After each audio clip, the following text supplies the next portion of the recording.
Привет! Меня зовут Юля, и на моем канале мы делаем всякие творческие штуки. Вчера я купила бисер, и вы у меня просили показать видео с украшением для шеи, и случился матч.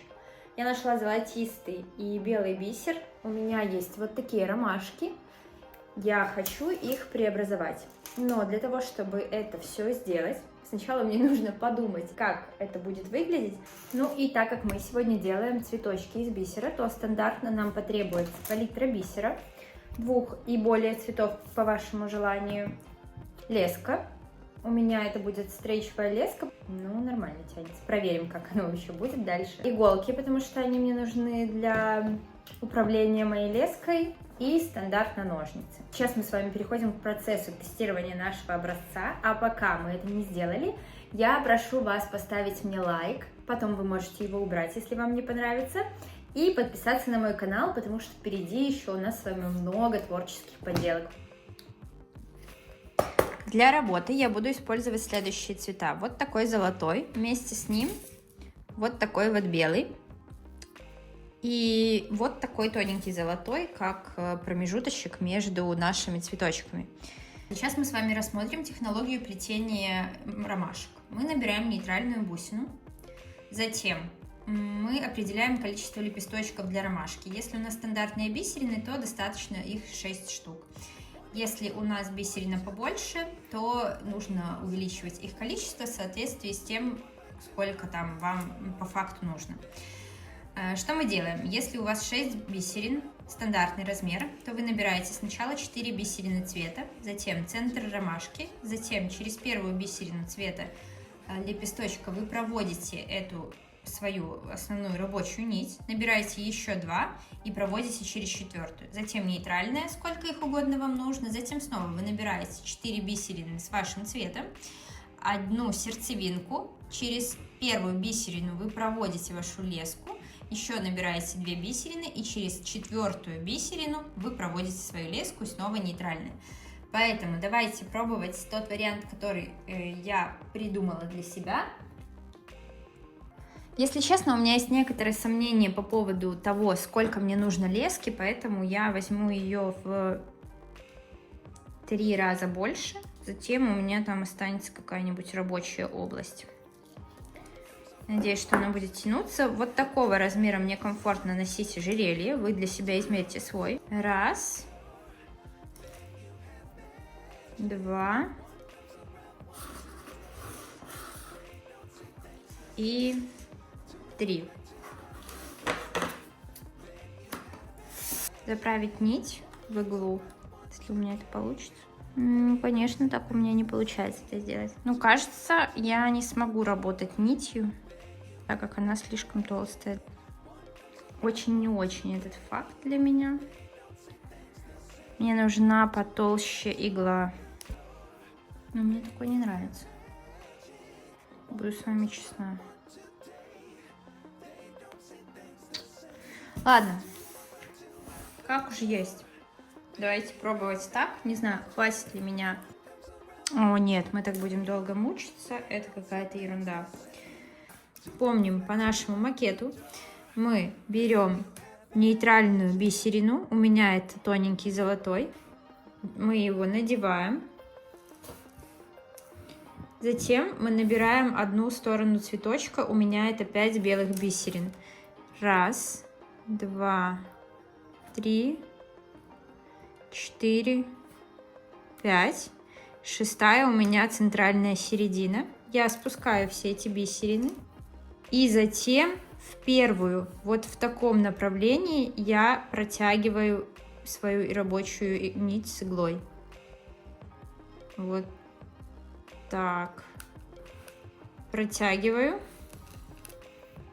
И постарайтесь максимально подтянуть, чтобы у вас не было проплешин там внутри. Затем я набираю еще 3 нити, 3 бисерины белые.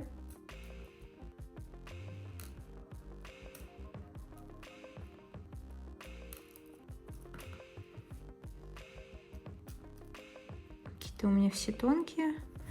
И в таком направлении, куда я иду дальше, продеваю в крайнюю бисерину белого цвета.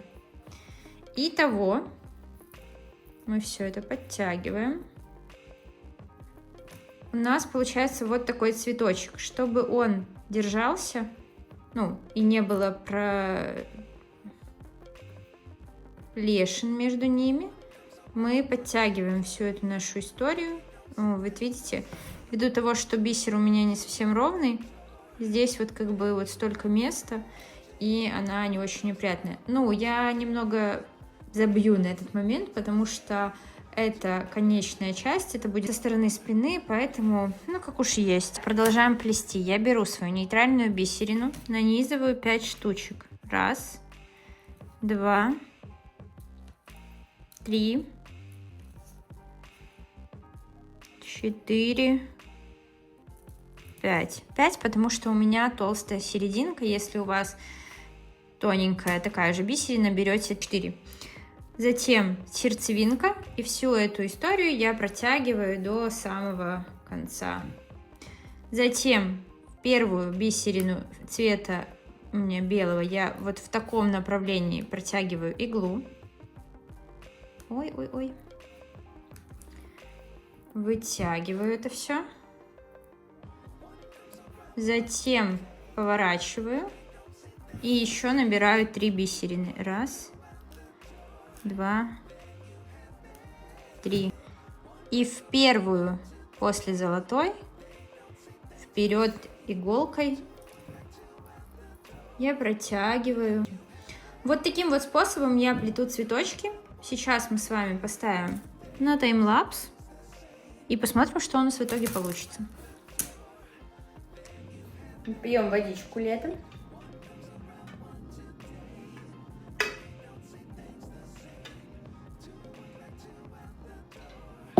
Помним о том, что мы включаем любимый сериал и начинаем релаксить. Помним о том, что мы включаем любимый сериал, либо подкаст, либо книгу, либо фильм, что угодно, и начинаем релаксить. Потому что творчество у нас для удовольствия. Обожаю это.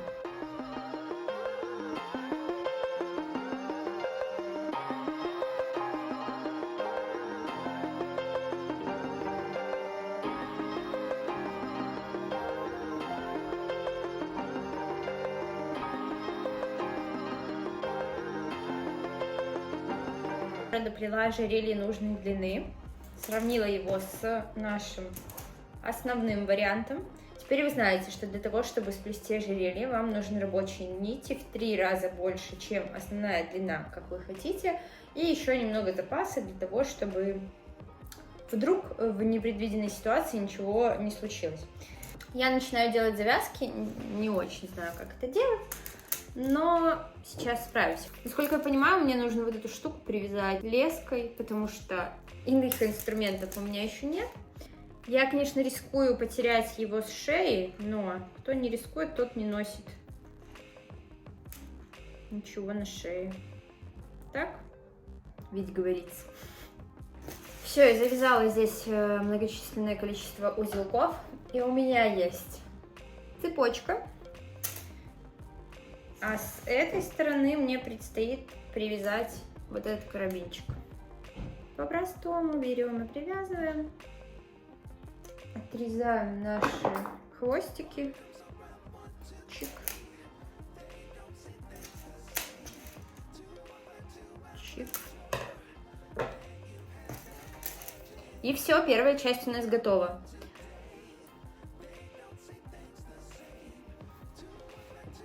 Как вам? Мне дополнительно хочется сделать простой жгутик золотистого цвета и жгутик белого цвета с, возможно, цветочком посередине, но мы сейчас начнем делать и посмотрим. Жгутик золотого цвета я точно уже буду делать с эластичной леской. Мне не очень хочется возиться с застежками. Беру леску длиной, наверное, побольше, чем вот эта история, чтобы мне проконтролировать, как вообще мой жгутик будет держаться, вообще будет ли он тянуться, налазит ли он будет на мою голову. Эти все вопросы нам предстоит узнать. Отрезаем. И сейчас мне предстоит долгая работа по нанизыванию золотистых бисерин. Вот такие. Я приступаю к нанизыванию. Завяжу себе тут хвостик.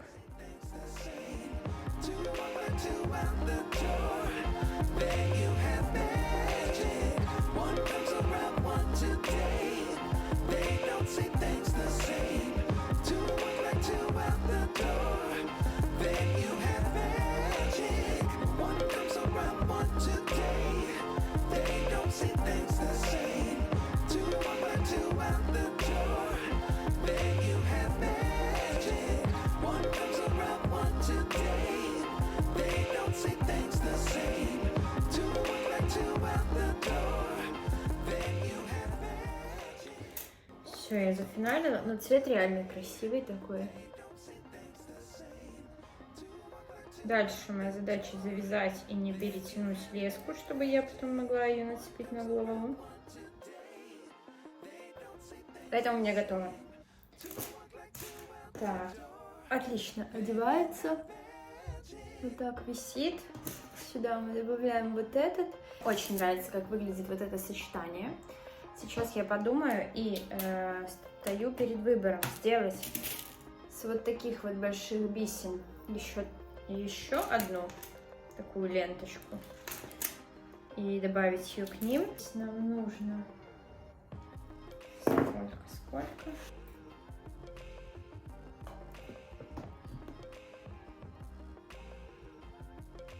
Я делаю еще одну вместе с одной большой ромашкой посередине.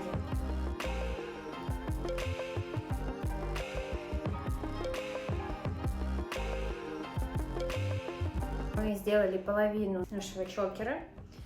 Я ориентируюсь по серединке для вот этого.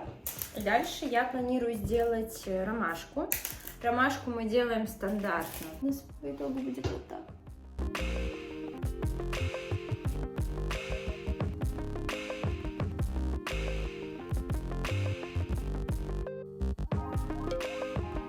Ура!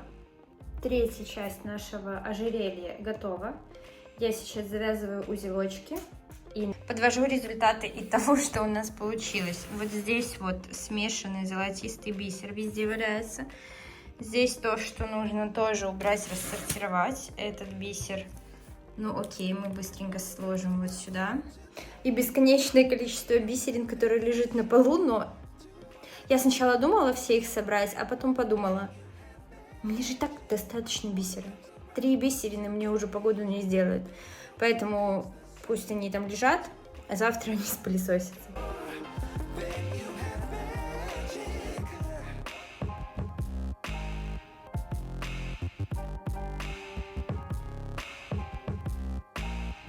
О, посмотрите, какое небо красивое. Показываю вам, какая комбинация у меня получилась. Возможно, эту ромашечку стоило бы сделать золотистой, а посередине беленькой. Но как уже есть. Вот такой вот замечательный набор. Его можно носить как вместе, так и по отдельности. Мне кажется, с золотым цветом эти белые ромашки выглядят просто ошелупительно. И все-таки вот эту беленькую я бы сделала золотой, а не белой.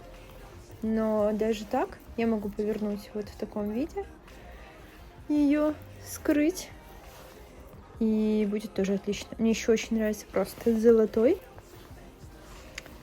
Просто отличная комбинация. Вот так. Такой вот легкий у нас туториал получился. Если вы захотите носить не все чокеры, то оставшиеся вы можете носить как браслет на своей прекрасной руке. На этом я все. Желаю вам хорошего дня, хорошего вечера, прекрасной недели. До новых встреч. Пока-пока.